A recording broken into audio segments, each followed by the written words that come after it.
안녕하세요. 월천마초입니다. 요즘 들어 많이 드는 생각이 우리 월천마초 식구들이 아직 많이 있지는 않지만 우리 식구들이 함께 해서 상품을 만들어 보고 싶다는 생각을 많이 합니다. 그래서 제 코칭을 받으시는 분들과 함께 여러 가지 제품들을 지금 마케팅 중인데요.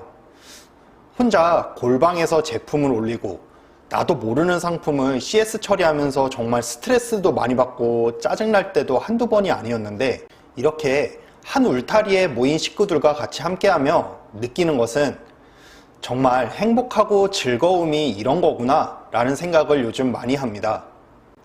여러분들도 셀러는 혼자 하는 일이 아니라는 걸 꼭 아셨으면 좋겠습니다. 셀러가 혼자 하는 일이 아니라는 이 생각에 대해서는 정말 중요한 부분이라고 생각하기 때문에 차후에 따로 이 내용에 대해서 다뤄보도록 하겠습니다. 오늘은 미리 예고해 드린 대로 소싱, 국내편에 대해서 여러분들께 얘기해 드리려고 합니다.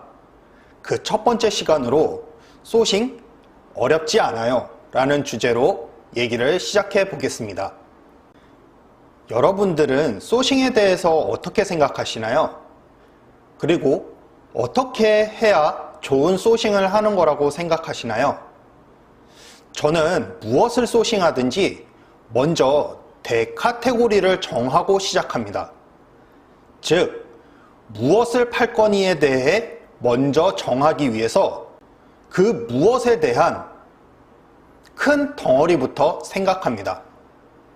이게 무슨 말이냐면, 이번 유튜브 주제로 제가 소싱에 대한 프로젝트를 기획하면서 생각한 건, 이미 기존에 최적화가 돼서 만들어진 저의 몰에 소싱을 한 제품을 올리는 거는 초보 사업가님들께 도움이 안 된다고 생각을 했습니다. 그래서 제가 고민 끝에 저도 모험을 시작했는데요.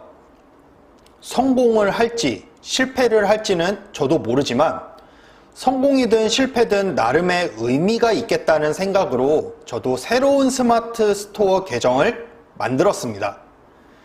그래서 여기에 이제 상품을 올리고 있는데요.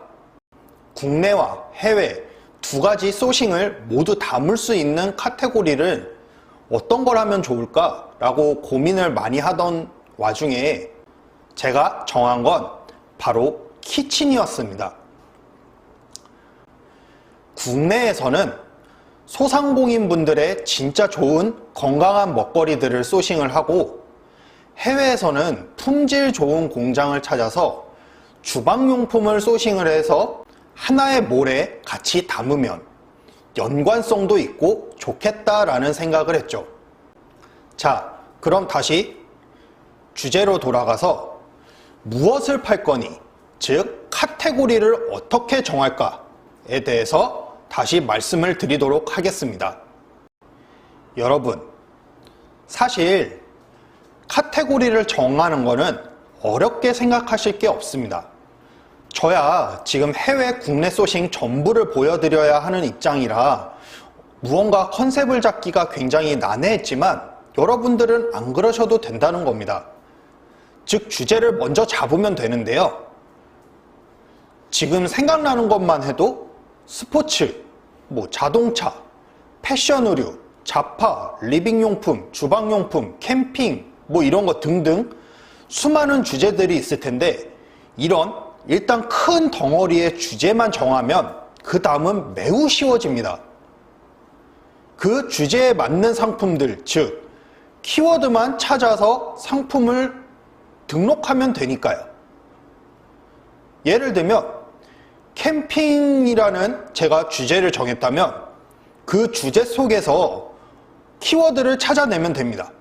아이템 스카우트로 캠핑 용품을 검색을 해서 거기에서 괜찮은 키워드들을 먼저 뽑아서 그 키워드들을 가지고 상품을 찾아서 올리면 되는 겁니다. 소싱을 하는 몰이라고 해서 모든 상품을 전부 다 내가 소싱한 걸 채울 수는 없습니다. 적당하게 위탁과 구매 대행 상품들을 섞어서 같이 넣어주고, 그 안에서 내가 정말 자신 있는 나의 상품들을 소싱을 해서 그 상품들을 채워주면 되는 겁니다. 저는 국내에서 위탁은 식품 쪽으로 해야겠다는 생각을 해서 전국을 다니면서 좋고 건강한 먹거리 식품들을 채우면 되겠다는 생각을 했고, 주방용품 쪽으로는 직접 샘플을 사보고 질이 좋은 제품들을 그 제품 공장을 소싱을 해서 하면 되겠다는 생각을 했습니다. 이렇게 무엇을 팔 거니, 즉 대주제에 대해서 정해졌다면 그 다음 고민해야 될 것은 바로 이 제품은 얼마입니까에 대해서 고민을 해야 합니다. 저는 제품이 중요하지 가격이 중요하지 않다는 말에 동의를 할 수가 없습니다. 왜냐하면 가격이 비싸면 마케팅을 굉장히 잘해야 하고, 그러려면 당연히 광고, 마케팅 비용이 많이 들어갈 수밖에 없습니다. 우리 같은 초보셀러들이 될지 안 될지도 모르는 한 상품에 수백만 원씩 투자할 여력이 있을까요? 저는 솔직히 많이 없다고 생각합니다. 그래서 저는 가격이 중요하다고 생각을 했고, 최소한 다른 상품들과 비교해서 비벼볼 만한 가격대의 상품을 올려야 한다고 생각했습니다. 그래서 우리는 소싱할 상품을 찾았으면 바로 쇼핑 1페이지를 검색을 해서 내가 팔려는 상품의 가격대를 정확히 알아봐야 합니다. 쭉 처음부터 끝까지 가격대를 훑어보고 평균 가격을 매겨봅니다.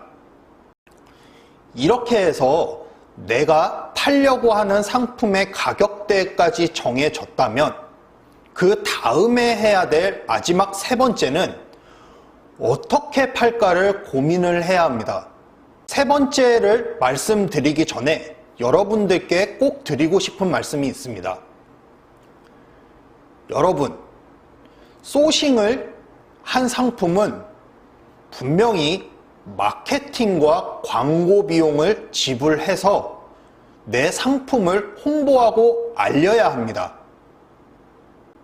즉, 우리가 배웠던 대량 프로그램으로 상품을 올리는 건 소싱한 제품이 아니기 때문에 그럴 가치가 없었습니다. 그렇기 때문에 그냥 대량으로 상품을 많이 때려 부은 거고요.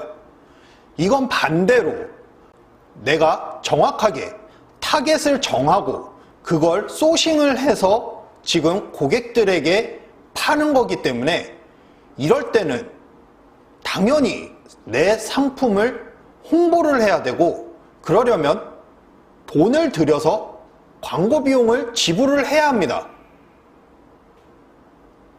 내 상품이 아무리 싸고 좋은 상품이라고 하더라도 제대로 사람들에게 노출이 되지 않으면 아무 소용이 없기 때문이죠.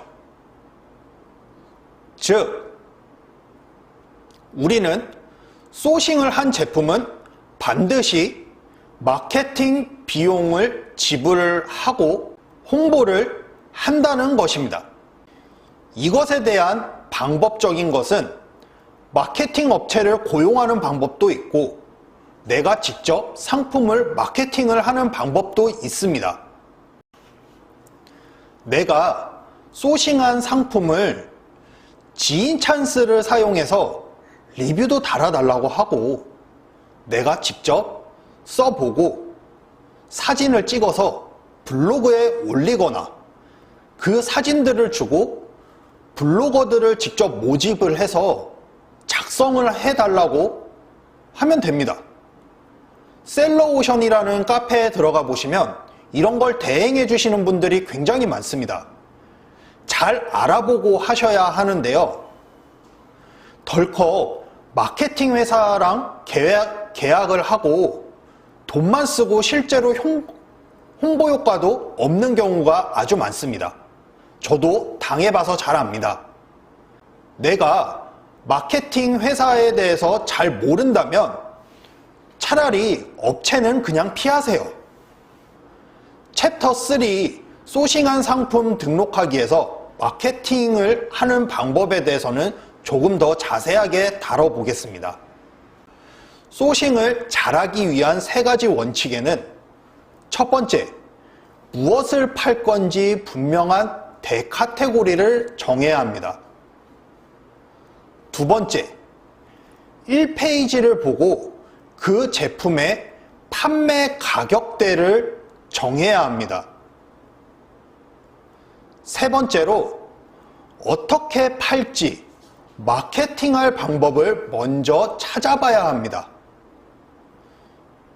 이렇게 소싱에 대한 개념 잡기를 먼저 얘기해 보았는데요.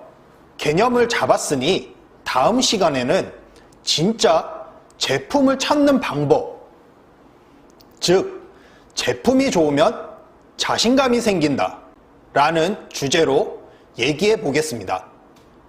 그렇다면 오늘의 한 줄 요약, 무슨 제품이 잘 팔릴까?